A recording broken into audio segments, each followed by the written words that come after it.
Družinska pokojnina. Pridobitev pravice do družinske pokojnine je odvisna od izpolnitve splošnih pogojev na strani umrlega zavarovanca ali uživalca določenih pravic iz pokojninskega in invalidskega zavarovanja in od izpolnitve posebnih pogojev na strani njegovih družinskih članov. Pri ugotavljanju pogojev upravičenosti do družinske pokojnine se kot smrt zavarovanca ali uživalca pravic upošteva tudi pravnomočna odločba o njegovi razglasitvi za mrtvega. Če umrli še ni bil uživalec pravic iz obveznega zavarovanja, je moral do dneva smrti izpolniti pogoje za predčasno, starostno oziroma invalidsko pokojnino. Njegova smrt se šteje kot nastanek prve kategorije invalidnosti.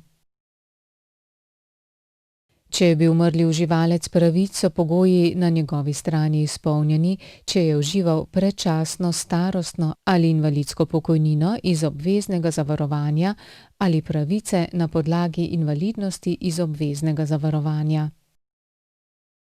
Za pridobitev družinske pokojnine mora biti družinski član praviloma v določenem sorodstvenem razmerju z umrlim zavarovancem.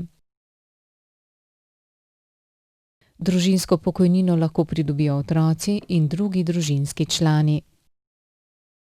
Otrok ima pravico do družinske pokojnine do dopolnjenega 15. leta starosti oziroma do konca šolanja, vendar največ do dopolnjenega 26. leta starosti.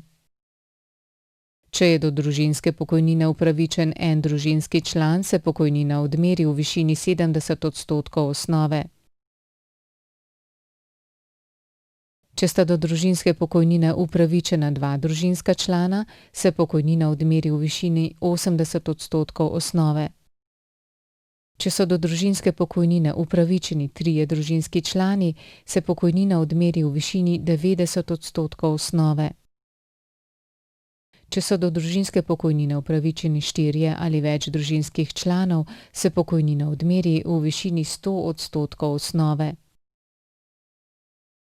Odmerjena družinska pokojnina se razdeli na enake dele glede na število družinskih članov. Vlogo za družinsko pokojnino lahko oddate z uporabo storitve e-vloge za vse ali sistema e-spis na spletni strani zavoda, lahko pa tudi v prostorih zavoda ali po e-pošti.